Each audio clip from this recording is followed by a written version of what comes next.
Kang setya satu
Ayo sinden bertiga turun ke panggung. Wah, Dik Sinta, Mbak Enggar, Mbak Pesek, lagune Ninggal Katresnan. Wah, nggo ngendoni swasana kang kenceng ngregengke kahanan ben gayeng. Oke, yo, ayo Dik Sinta, Mbak Enggar, Mbak Pesek. Ya, Ninggal Katresnan Astabrata.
Alhamdulillah wa syukurillah wala haula wala quwata illa billah.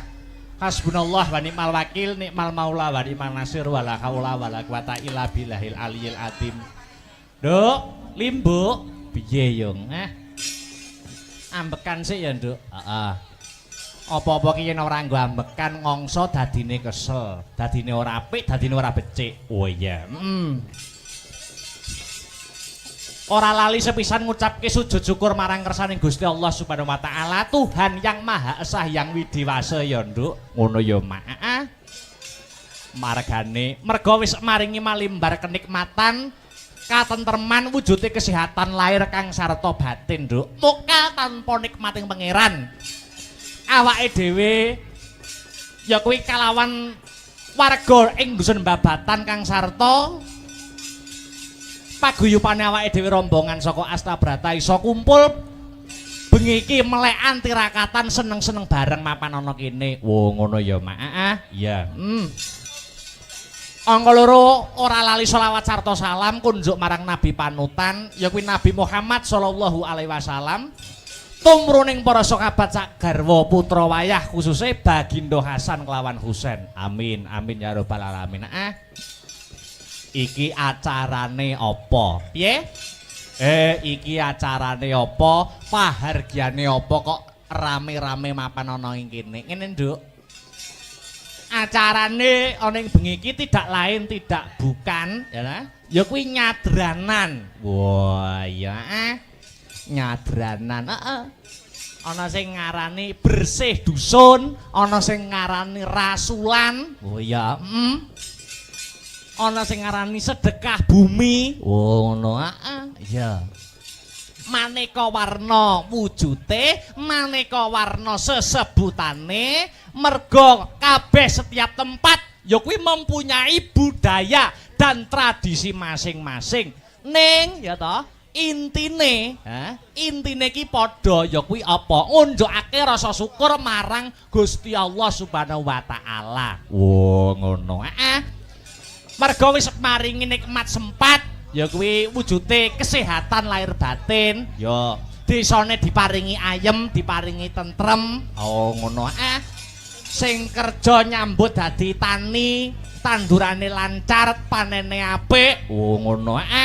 Iki syukur, wujude syukur para warga masyarakat bareng-bareng ngunjukake syukur marang Gusti Allah Subhanahu wa taala. Eleke apa? Oh ngono ya, Mak.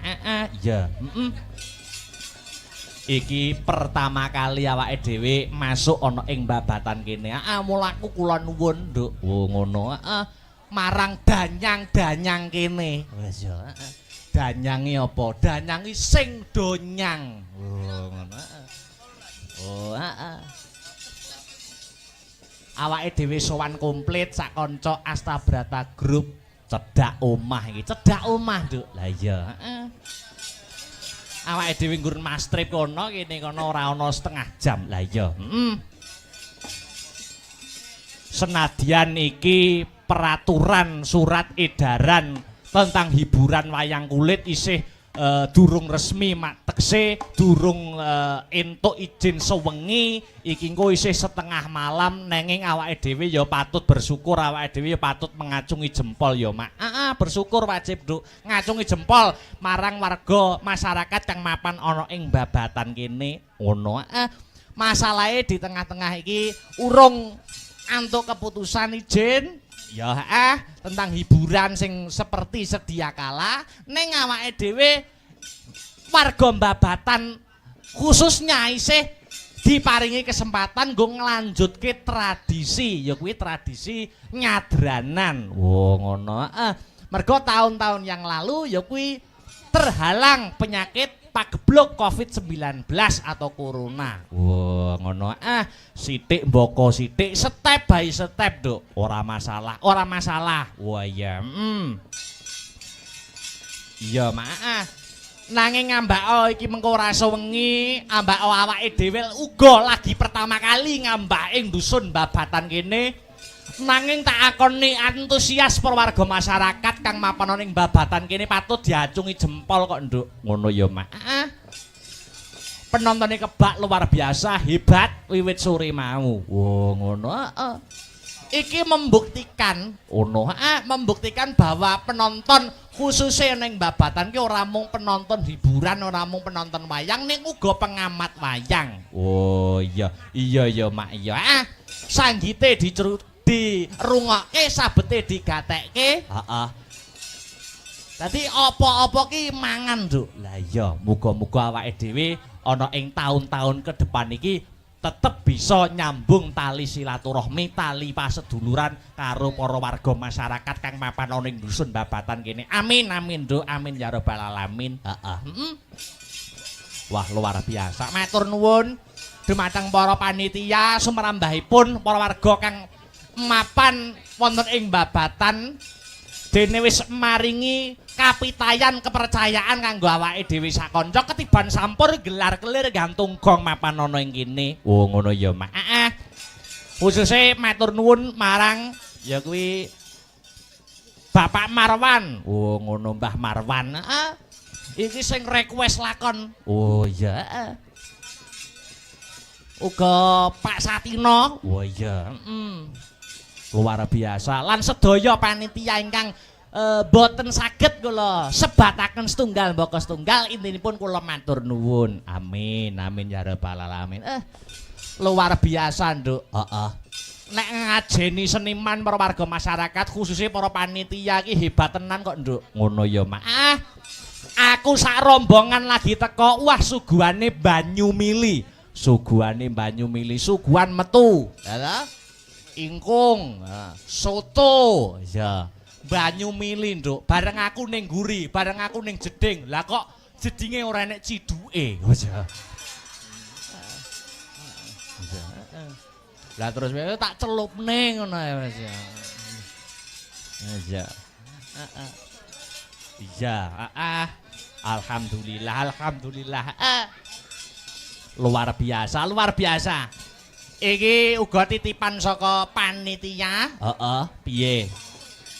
Iki mau ora ana sambutan, ora ana kata sepatah kata dua patah kata mergo menghemat waktu, mergo ora sewengi. Ya, mula saka panitia aku mewakili, aku dikon ngandharake, aku dikon menggarisbawahi bahwa pagelaran malam hari ini panitia mengucapkan terima kasih kepada seluruh warga masyarakat kang mapan ana ing dusun babatan awet sengkut gumergut gotong royonge. Ngono. Urunan ya ta, perjo bareng ya, nglumpuk bareng. Iya. Ya didongake ana ing acara kene nyadran kene. Didongakne nduk, Nok.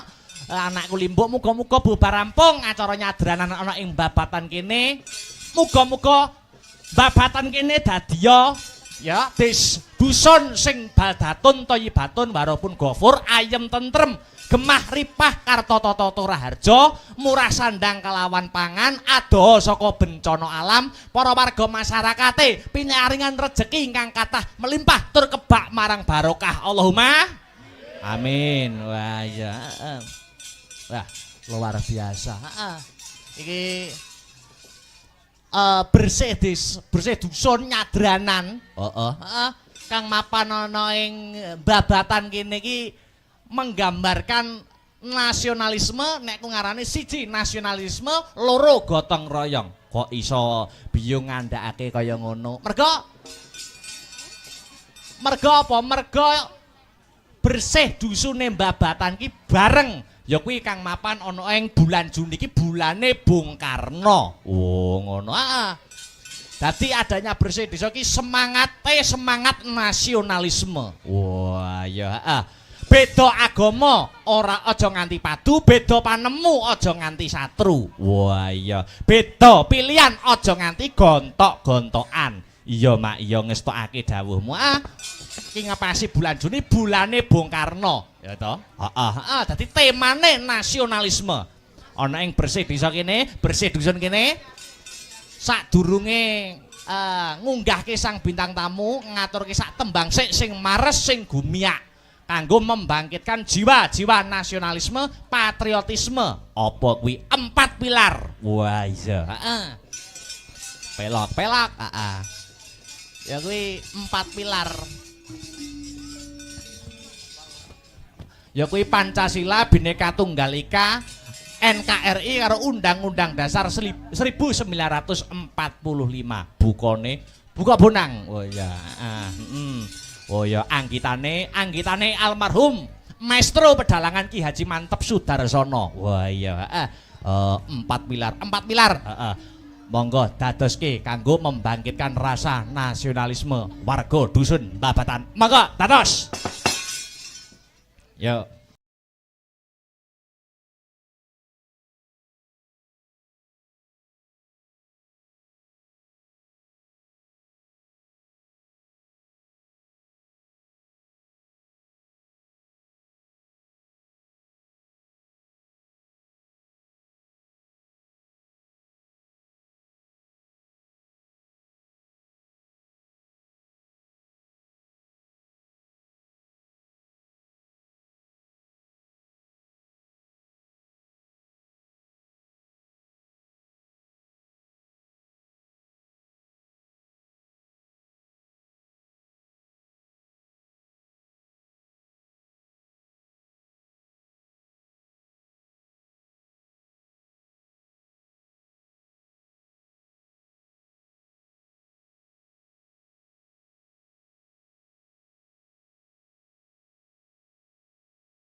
Alhamdulillah. Alhamdulillah. Celing. Masih ingat ya. Yo, untuk lagu terakhir season limbuan. Iki Lagu aku terakhir. njaluk. apa lagunya? Sing mimpin joget ning depan Mas Ibra. Wah. Rokok Surya. Surya. Ayo. Mas Ibra, Tio Cus. Tio Cus. Ayo joget. Tali latar. Ora malah penak wis tuwek iki. Ayo, Ibra, Mas Ibra, Mas Cus, atau Mas Aryo gak Mas Aryo? Ora. Terus Mas Adit, sing meking kae, sing terakhir Mas Alpan. Ya.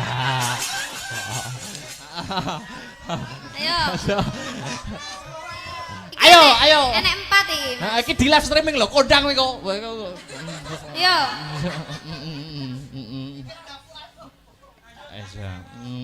Kelangan apa to riri ngono ya Mas ya. Ira berarti ciro lupat. Oh ya. 4. Duh. Alpan kok ora iso ngadeg to. Mas. Bejo.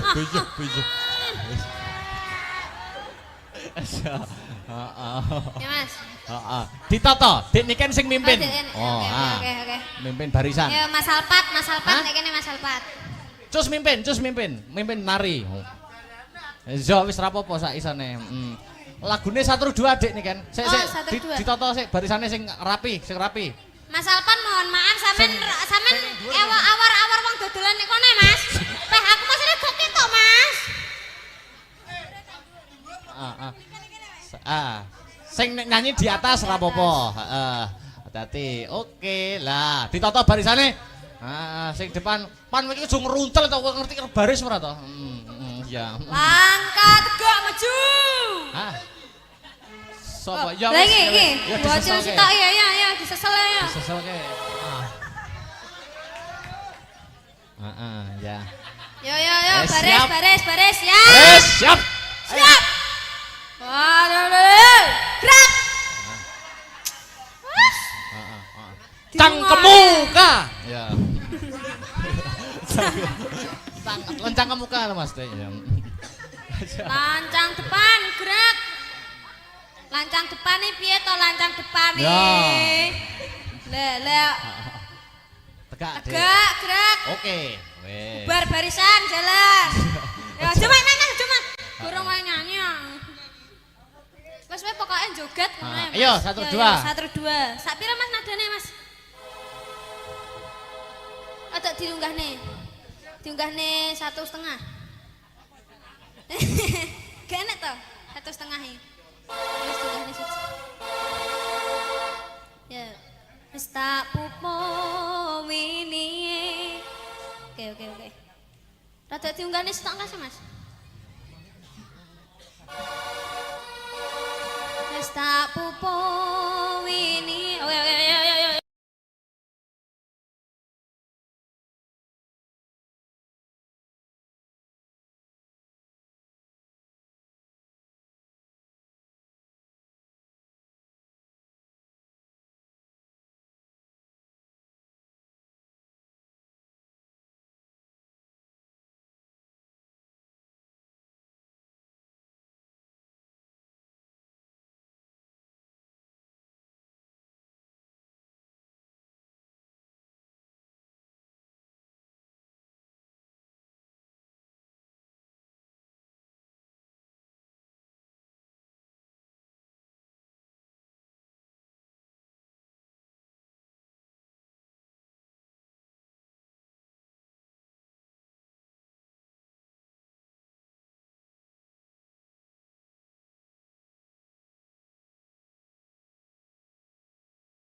Wis nek.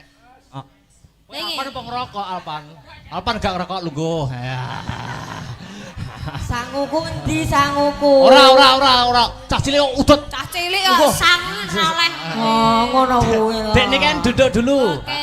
Iki ada request dari Karang Taruna Guyub Rukun. Ya kuwi Pak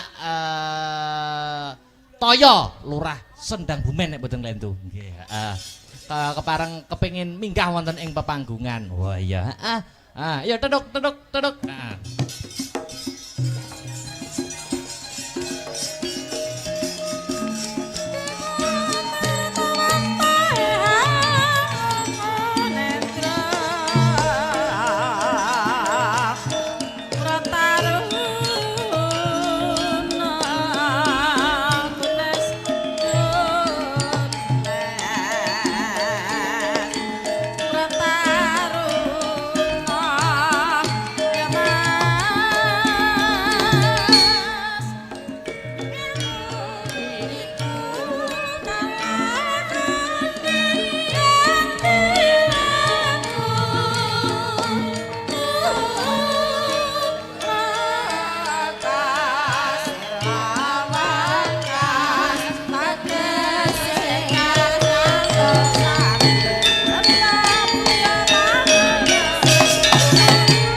Waduh. Wah. Alhamdulillah. Wes. Kaya Raden Garutkaca nggih. Wilujeng dalu Bapak Sutoyo nggih. Pak Toyo nggih. Alhamdulillah. Lurah Sendang Bumen. Laras. Alhamdulillah. Matur nuwun sampun dipun berkahi, Pak. Nggih. Nggih, niki Lurah namung ping 3. Lah, ping 3 niku tegese pun dipercaya kalih masyarakat kok. Amin. Amin. Niki Nyun sewu bujange. Pripun, Bapak? Menika wekdalipun sangat singkat. Sangat singkat nggih. Soalipun sedaya menika peraturan. Iya. Peraturan pilih bujange niki mangke melanggar peraturan. Nggih. Wah jelas Bahaya. Induke jenengan dicabut. Lah nggih, seniman tak adhukum, Pak. Nggih. Oke, nggih. Monggo badhe paring dawuh napa? Nyun sewu Bayu Cange Pripun? aja dipriliki. Mboten. Mboten usah kenalan, bilih pengen pirsa kula tangklet mawon dateng Bapak Slamet Raharjo utawi Buyati Toko. Oh, nggih. Nggih. Kula namung nderek mangayu bagya. Nggih. Anggenipun kagungan hajat Bapak Lurah beserta pangkat khususipun hajatipun warga masyarakat dusun Babatan anggenipun sodakoan mengeti cikal bakal ingkang babat dusun Babatan desa Werungotok. Betul. Mugi-mugi amal panjenengan ingkang sae kala wau dipun catet kalian Allah Subhanahu wa taala. Amin ya rabbal alamin, Pak. Sesampunipun sodakoan mengeti cikal bakal ingkang babat dusun Babatan tansah pinaringan selamat rahayu mboten wonten alangan setunggal punapa-punapa. Amin. Kathah rezekine. Amin. Gampang gasar leh nyambut gawe. Amin. Rukun kalih anak bojone. Amin. Nyun sewu kula tak nyangoni ibu-ibu waranggono panjenengan bujange. Tepuk tangan untuk Pak Lurah Sendang Bumen Pak Toyo. Wah, niki Kyai Sembodo ki ngene iki. Saksok. Ya. Pangapunten Pripun? Pak Marwan kala wau usia sampun sepuh. Sepuh. Sampun ketinggalan zaman dereng ngertos hukume kepanggungan. Kepanggungan. Hukum panggung niku pripun, Pak? Nyawer. Ngawer. Siap, siap. Luar biasa iki. Wes jos. Pak Toyo jos pokoke. Piyayine Sembodo. Wah.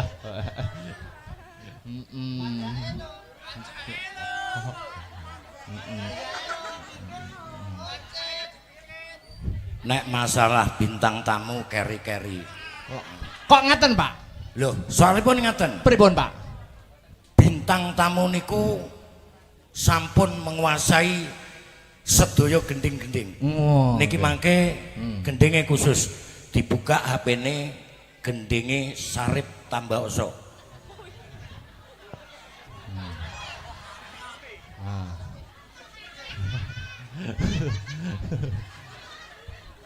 Engko nek iso sawerane akeh. Dalange apa njaluk disawer? Kula njaluk ditanggap mawon, Pak. Wong ngoten. Soale nek nyuwun dipun sawer Pak Ibu nggih. Kajenge disawer kalih panitia. Wes. Nggih no.